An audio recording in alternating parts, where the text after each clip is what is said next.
Hello, welcome back to our channel, and our topic for today will be small businesses and the corporation. Americans have always believed they live in a land of opportunity, where anybody who has a good idea, determination and willingness to work hard can start a business and prosper. In practice, this belief in entrepreneurship has taken many forms, from the self-employed individuals to the global conglomerate. In the 70th and 90th centuries, the public extolled the pioneer who overcame great hardship to carve a home and a way of life out of the wilderness. In the 19th century, America, as small agricultural enterprises rapidly spread across the vast expanse of American frontier. The homesteading farmer embodied many of the ideals of the economic individualist. But the nation's population grew and cities assumed increased economic importance. The dream of being in business for oneself evolved to include small merchants, independent craftsmen, and self-reliant professionals as well. The 20th century continued a trend that began in the latter part of the 19th century, brought an enormous leap in the scale and complexity of economic activity. In many industries, small enterprises had trouble raising sufficient funds and operating on a scale large enough to produce more efficiently all of the goods demanded by an increasingly sophisticated and affluent population. In this environment, the modern corporation, often employing hundreds or even thousands of workers, assumed increased importance. Today, the American economy boasts a wide array of enterprises, ranging from one person's sole proprietorship to some of the world's largest corporations. In 1995, there were 16.4 million non-farm sole proprietorships and 1.6 million partnerships, and 4.5 million corporations in the United States, a total 22 million independent enterprises. Many visitors from abroad are surprised to learn that even today, the US economy is by no means dominated by giant corporations. Fully 99% of all independent enterprises in the country employ fewer than 500 people. These small enterprises account for 52% of all US workers, according to the US Small Business Administration. Some 90.6 million Americans work for companies employing fewer than 20 workers.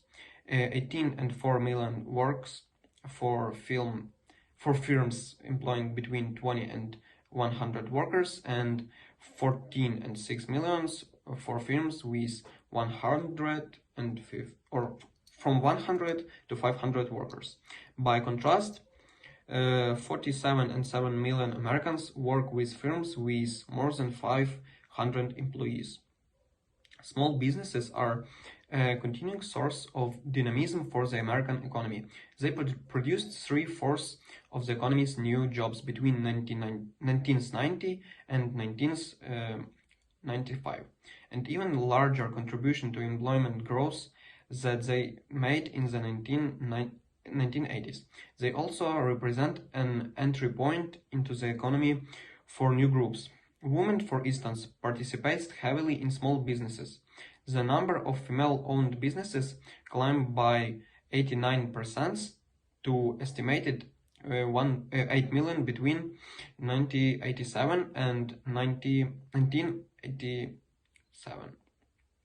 And women-owned sole proprietorships were expected to reach 35% of all such ventures by the year 2000. Small firms also tend to hire a greater number of older workers and people who prefer to work part-time. Particular strengths of small businesses is their ability to respond quickly to changing economic conditions. They often know their customers personally and are especially suited to meet local needs. Small businesses, computer-related ventures in California's Silicon Valley, and other high-tech enclaves, for instance, are the source of technical innovation. Many computers industry innovators began as tinkerers working on hand-assembled machines in their garages and quickly grew into large, powerful corporations. Small companies that rapidly became major players in the national and international economies include the computer software company Microsoft, the package delivery service Federal Express, sports clothing manufacturer Nike, the computer networking firm American Online, and ice cream maker Ben & Jerry's. Of course, many small businesses fall, but in the United States, a business failure does not carry the social stigma it does in some countries. Often, failure is seen as a valuable learning experience for the entrepreneur, who many succeeded and later try. Failures demonstrate how market forces work to foster greater efficiency, economists say. The high regard that people hold for small businesses translate into considerable lobbying clout for small firms in the US and state legislatures. Small companies have won exemptions from many federal regulations, such as health and safety rules.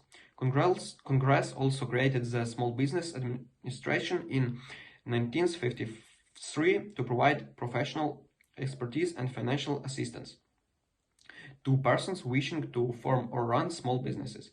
In typical year, the SBA guarantees 10,000 million in loans to small businesses, usually for working capital or the purchase of building machinery and equipment. SBA-backed small businesses investment companies invest another 2,000 million and as venture capital. The SBA seeks to support programs for minorities, especially African, Asian, and Hispanic Americans. It runs an aggressive program to identify markets and joint venture opportunities for small businesses that have export potential. In addition, the agency sponsors a program in which retired entrepreneurs offer management assistance for new or faltering businesses. Working with individuals, state agencies, and universities, the SBA also operates about 900 small businesses development centers that provide technical and management assistance. In addition, the SBA has made over 26,000 millions in low-interest loans to homeowners, renters, and businesses of all sizes, suffering losses from floods, hurricanes, tornadoes, and other disasters. Most businesses are sole proprietorships. That is, they are owned and operated by a single person. In a sole proprietorship, the owner is entirely responsible for the business success or failure. He or she collects any profits, but if the venture loses money and businesses cannot cover the loss, the owner is responsible for paying the bills, even if doing so debtless his or her personal assets. Sole proprietorships have certain advantages over other forms of business organization. They suit to temperament of people who like to exercise initiative and be their own bosses. They are flexible since owners can make decisions quickly without having to consult others. By law, individuals, proprietors pay fewer taxes than corporations, and customers often are attracted to sole proprietorships, believing an individual who is accountable will do a good job. This form of business organization has some disadvantages. However, a sole proprietorship legally ends when an owner dies or becomes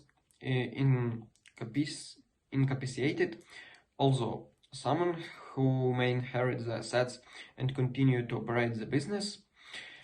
Also, since sole proprietorships generally are dependent on the amount of money the owners can save or borrow, they usually lack the resources to develop into large-scale enterprises.